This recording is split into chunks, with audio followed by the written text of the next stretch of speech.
Anselmo Ramon pisa na risca frontal da grande área. Pedro Rocha saltitante na área. Partiu, pé direito, bateu, é gol!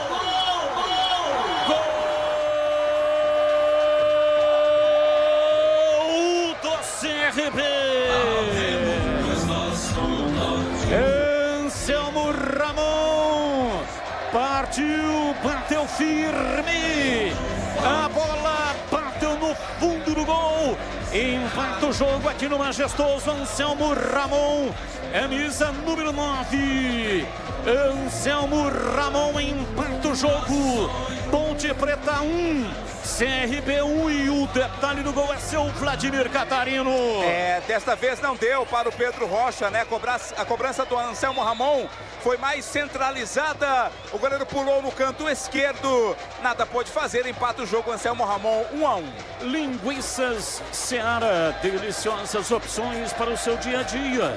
Linguiça gourmet calabresa.